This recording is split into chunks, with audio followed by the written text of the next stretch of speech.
If you're keenly following the relationship between the private sector and government, you'll appreciate the fact that government sometimes delays to pay. Now, Uganda's case, for instance, domestic areas currently stand in hundreds of billions of shillings. Now, the situation is not any different from our neighbors in Kenya, for instance.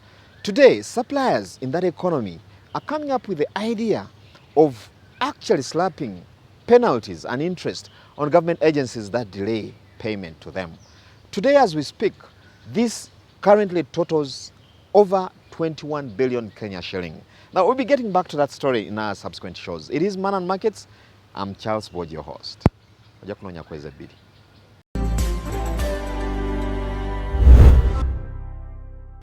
When the government of Uganda made an unprecedented decision to import oil products directly from the major suppliers, there was quite a bit of a storm within the industry. Now today, we go to the promoters of this arrangement to find out whether the promised benefits have actually come to pass. The new arrangement is a very interesting one. I think it would be important to start with the old one, because the old one will give you a very good genesis of why we're here. So the old one was a situation where the oil marketing companies in Uganda would buy from other dealers or oil marketing companies that are out of this country. So what used to happen was, let's imagine you have a refinery, and that refinery has a company that supports its operations to sell to a dealer or an oil marketing company.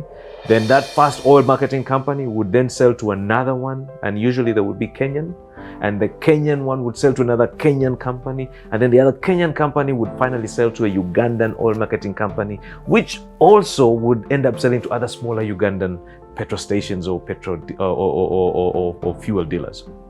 What we're doing now is, as a country, UNOC and Vito as a partner are working with different entities in the different parts of the world, especially the Middle East, to bring in product directly to the Ugandan oil marketing company. So you can see you have cut out about 3 steps or 3 middlemen to bring it to the Ugandan middleman. The Ugandan oil marketing company. So that's a good thing, and that's what we're having now as the new arrangement. Imagine you're trying to buy a product and you have several middlemen in between. Each middleman will want to take a piece of the cake, right? So that means that at the end of the day, your price is usually higher. What's happening now is that we are working with the oil marketing companies, number one, to make sure that they're buying from us. And once they buy from us, it goes on to the end user. You, for instance, if you need to fuel your car, if you need to fuel your boda, if you need to fuel whatever mode of transportation you're trying to fuel, it is at a great price. Because we are able to bring it in as a country, and UNOC is bringing it in as a for the country, we can store what we call buffer stocks in the ginger storage terminal. That's number one. Meaning that at all times, we have, as a country, the required amount of fuel for us to run efficiently. But also, there's no disruption in the prices because the supply is constant. And the beauty about this as well is that we're using several routes to bring it in. So at all times, the country is fully stocked. So meaning that the security reserves for the country are in place at all times. But most important of all, we can get to enjoy the benefits of this fuel at a great price, because what we are doing as a company is to give it to the oil marketing companies in what we call or for what we call a competitive price. And by the way, this is for all oil marketing companies. It doesn't matter whether you are Shell or Vivo or Total or Gulf or Oilcom or Starbucks. All of them are getting at the same price to support or supply the customer. The craziest prices in Uganda right now are about 5,100 and coming down. And in some stations that we have seen, thanks to them, it's below 5,000, 4,900 something. If you again convert that times 35, or rather divided by 35, you will notice that we are 171 shillings, meaning that we are 10 Kenya shillings lower than Kenya. And by the way, think about it. We have a longer distance to bring in this fuel all the way from Mombasa or from Dar es Salaam. We have costs incurred in passing it through the Kenya Pipeline Company. We have costs incurred through the transportation, but also remember that the fuel companies need also to get some little money or markup on that because of their operational costs. But also, most interestingly, in this year's budget, we had 100 shillings added on to our fuel products. So again, with all of those factors, we are still low. The beautiful thing about this is that Ugandans can now fully rely on the fact that we at all times will support them with enough product. We are going to be building the Kampala storage terminal. It is over 300 liters of product, a product that's going to be stored there.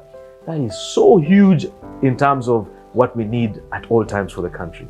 Over 300 million liters, okay? So that's about, that can serve this country in terms of, so pretty much almost a month. If you think about our daily consumption, we consume 7 million liters of diesel, petrol, kerosene, all combined every day, 7 million. Now, if you think about it and divide that, that means that with Jinja Storage Terminal, which is a 30 million liter terminal, and the one that we're going to set up in Kampala, the future is great. We are in a safe place. The challenge that we have really had is trying to really make Ugandans understand that this is a good story. Anyone would get a little bit worried because it's something new.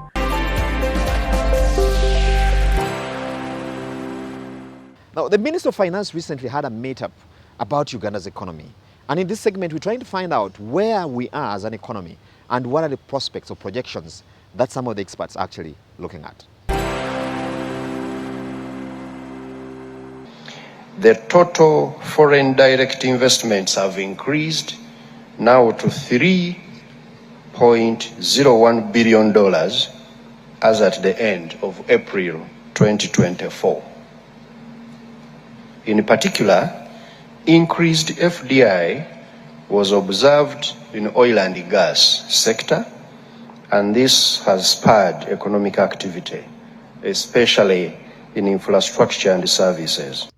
To experts, the increase in drilling and other oil sector-related activities within the Albertine region and beyond has offered Uganda's economy the much-needed shot in the arm to get the economy back on track at macro level after a fairly stormy ride conditioned by, among others, the COVID-19 lockdown. Today, while some observers have reservations about these numbers trickling down to the person at the bottom of the pyramid, economists reveal that Uganda's economy expanded by $53.3 billion in the financial year 2023-2024 from lows of $17.2 billion in 2010-2011, partly driven by activities in the oil and gas sector. Since 2022, for instance, the sector has attracted investments that's close to $7 billion. The other crucial area that has kept this economy buoyant are the Ugandans working abroad. Remittances have risen to $1.43 billion in 2023 from $1.25 billion the previous year. Exports have also increased quite significantly. Coffee, for example, where government has been deliberate in investing over time, has seen the earnings rise from $845 million in 2022-23 now to $1.143 billion in 2023-24. All these factors have boosted Uganda's forex earnings, which has helped stabilize the shilling at a time when many currencies across the region have been ceding good ground against major international currencies, especially the dollar. While this seems to be a good position for Uganda, there are still many risks, both internal and external, besides climate change and its impact on agriculture and the global wars which threaten supply chains. The high interest rates in the global market space is a big threat, considering the fact that Uganda plans to finance a bulk of its over 70 trillion budget this year through date. The SOFR is about 5.3%, and that means you can't borrow anywhere below about 7-8% when you include in the margin. So the interest rates are still quite high. And also we have fluctuations still in commodity prices. One of the interventions against such risks, according to some experts, is boost the positions of the SMEs through well-curated hand-holding programs and support. Focusing policy on helping the private sector to overcome market constraints, market failures, is an element of successful industrial policy. This is a literature, by the way, to which the PS himself has made some important contributions. One example of this is, for example, helping financial markets, which often fail to serve SMEs inadequately by providing carefully targeted subsidies to credit programs. Going by the numbers, Uganda seems to be having a fairly good economic run, much better than some of its peers, including Kenya. However, while the macroeconomic figures are on the side of the country, at the micro level, such numbers are yet to transit into better socioeconomic positions for the average Ugandan, calling for more engagement by government agencies at that level.